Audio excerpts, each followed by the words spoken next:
তো এগুলো আসলে ঢাকা শহরের মানে নিত্যদিনের চিত্র।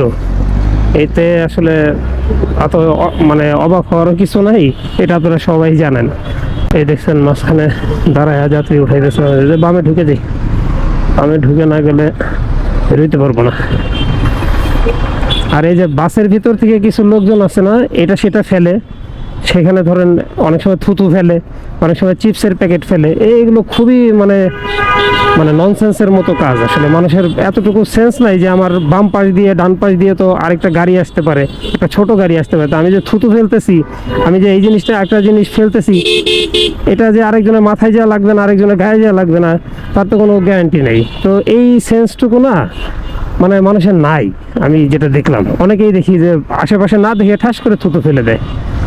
যাই হোক, আমরা এই যে বনানী সিগন্যাল, কাকলি সিগন্যাল পার হয়ে গেলাম, এখন আমরা সোজা চলে যাব।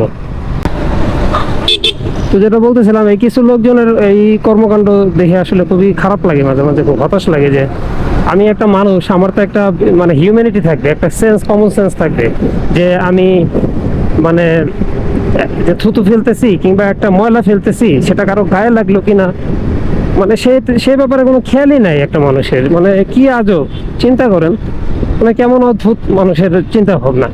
আপনি হলে কি করবেন, আমি হলে কি করবো? আমরা কিন্তু মানে আমাদের যতটুকু কমন সেন্স আছে, একটু একটু থুতু ফেলতে চাইলাম বাসে থেকে কিংবা একটা ময়লা ফেলতে চাইলে আমরা আগে একটু বাইরে দেখবো যে আসলে এখানে থুতু ফেলা যাবে কিনা, কেউ আছে কিনা, কারো গায়ে পড়তেছে কিনা। এই জিনিসটুকু না দেখে কিন্তু আমরা ফেলবো না। এটুকু কিন্তু কমন সেন্স মানুষের সবারই থাকার কথা, বাট কিছু মানুষের নাই, বুঝছেন? বিলিভ মি, কিছু মানুষের নাই। কারণ এই জিনিসগুলো যে করে, এটা কিন্তু একটা অ্যাক্সিডেন্টেরও কারণ। একটা দেখা গেল যে একটা চিপসের প্যাকেট ঠাস করে ফেলে দিল, সেটা কিন্তু পিছলা, চিপসের প্যাকেটটা পিচ্ছিল হয়, তো রাস্তায় পড়লে সেটা আমার চাকার সাথে লেগে একটা তো দুর্ঘটনা ঘটতেও পারে। এতটুকু কমন সেন্স যদি একটা মানুষের না থাকে, তাহলে আর কি করা যাবে বলেন, তারা কীভাবে বোঝাবেন? যাই হোক, এই ছিল অবস্থা আর কি। তো আমরা চলে আসছি প্রায় ক্যান্টনমেন্টের কাছাকাছি, আমরা একটু পরে ক্যান্টনমেন্টে ঢুকে যাব। তো চলেন সামনে যেয়ে আবার কথা বলতেছি।